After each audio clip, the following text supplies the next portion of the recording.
नमस्कार, मैं हूं विनोद महला। आप देख रहे हैं दा मुद्दा। मेरे साथ भारतीय जनता पार्टी के बुद्धिजीवी प्रकोष्ठ के सह संयोजक डॉक्टर ऋषिपाल जी हैं।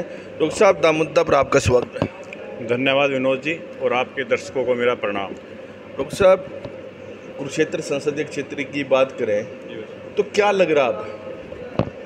कुरुक्षेत्र संसदीय क्षेत्र की बात करें, हरियाणा की बात करें और करनाल विधानसभा की बात करें, अपने नेतृत्व में पिछले 10 सालों से हरियाणा में भारतीय जनता पार्टी की सरकार है।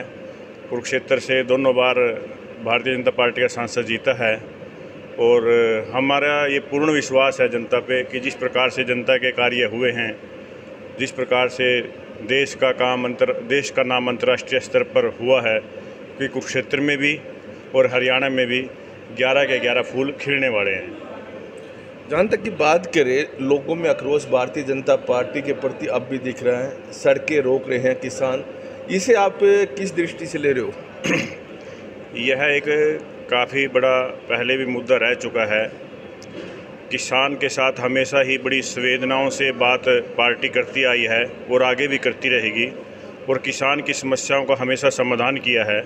और हम आंकड़ों के आधार पर बता सकते हैं कि आज तक के इतिहास में इस पार्टी ने जितना किसानों के लिए किया है, ऐसा कभी किसी ने नहीं किया। अभी पिछली आज तक 14 किस्तें देकर किसानों को 2,75,000 करोड़ डायरेक्ट उनके खाते में भिजवा दिए हैं। और आपको याद होगा, जब कांग्रेस गवर्नमेंट आई तो उसने केवल 70,000 करोड़ रुपया माफ़ करके और 10 साल उसका ढिंढोरा पीटा था। केवल एक योजना में हमारे में 2,75,000 करोड़ किसानों के डायरेक्ट खाते में गए हैं। किसान, मुझे लगता है कि बहुत खुश है। किसान के खाते में सीधा उसकी जो फसल का पैसा जा रहा है। और आज हरियाणा में देश में से कोई ऐसा राज्य नहीं है जहां पर हरियाणा से ज़्यादा एमएसपी फसलों का मिल रहा हो। हरियाणा में सबसे ज़्यादा लगभग 14 फसलों पर एमएसपी मिल रहा है।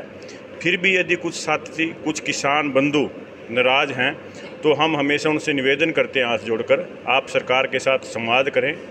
और यदि उसके बावजूद भी कोई नाराज़ है तो मुझे लगता है कहीं ना कहीं उसमें कोई राजनीतिक बातें छिपी हुई हैं, वो किसान नहीं हैं।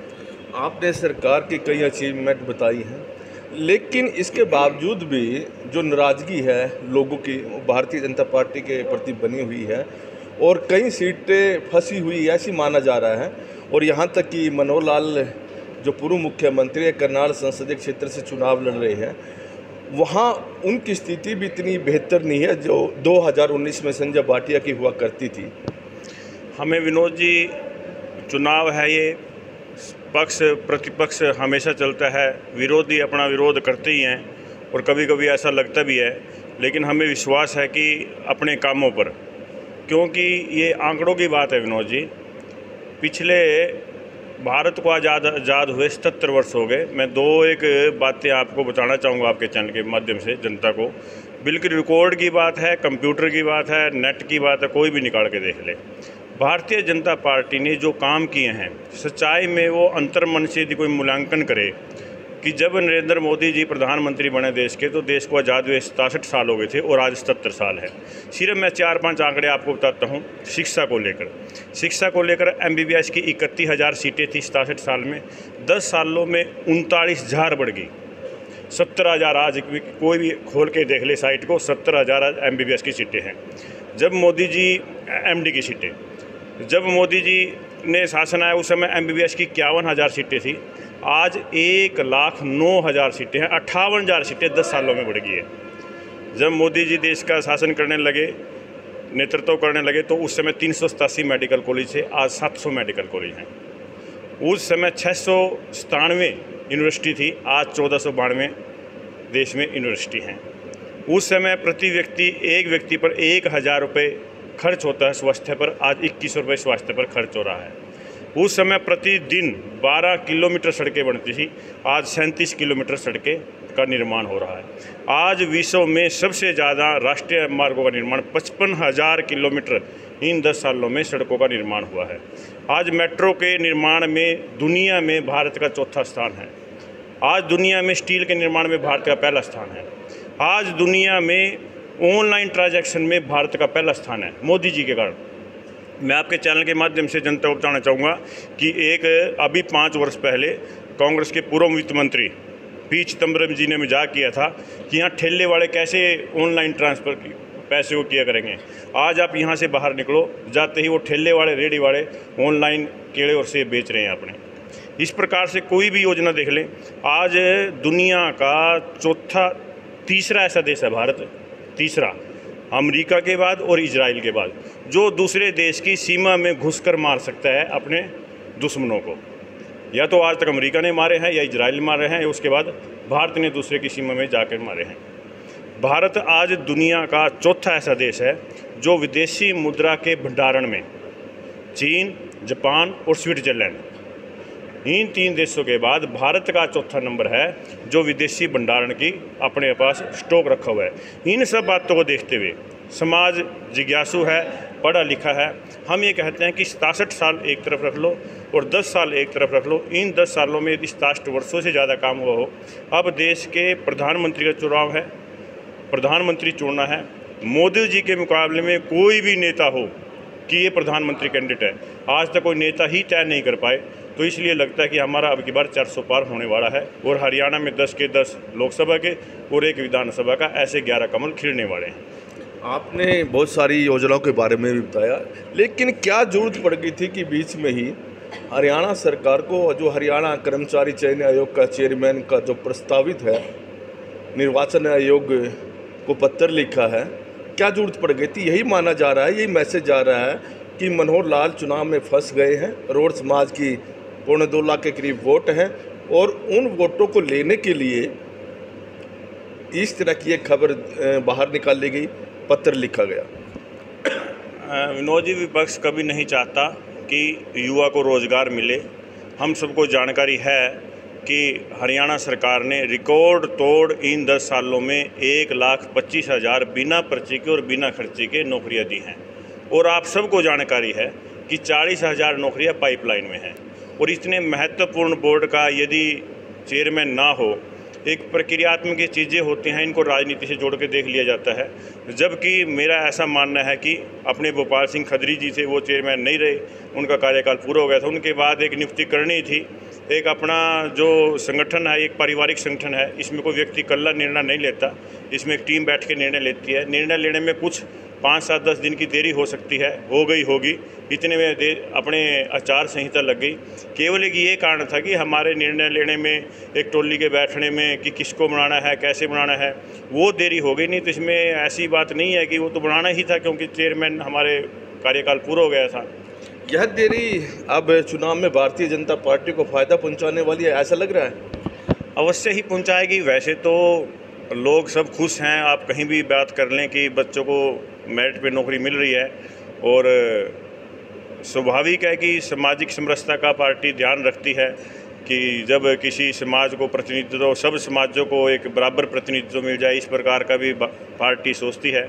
हिम्मत सिंह जी रोड समाज से आते हैं, रोड समाज भी इस क्षेत्र में अच्छा रहता है। स्वाभाविक है कि पार्टी को इस बात का, और रोड समाज में इस बात की काफ़ी सकारात्मकता जाएगी कि इतने महत्वपूर्ण पद पर पहली बार, आज तक का जब का हरियाणा बना है 1966 से, इस पद पर कभी भी इस समाज को प्रतिनिधित्व नहीं मिला है। पहली बार आदरणीय मनोहर लाल जी की शुरुआत से हमारे वर्तमान आदरणीय नायब सिंह सैनी जी ने रोड समाज को ऐसा प्रतिनिधित्व दिया है, ऐसा भी हम कह सकते हैं।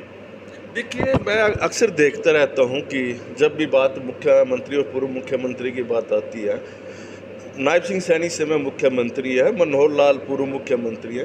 भारतीय जनता पार्टी के तमाम नेता पहले मनोहर लाल का नाम लेते हैं और नायब सिंह सैनी का बाद में। इसका क्या कारण है? क्या अब भी सुपर सीएम मनोहर लाल ही हैं?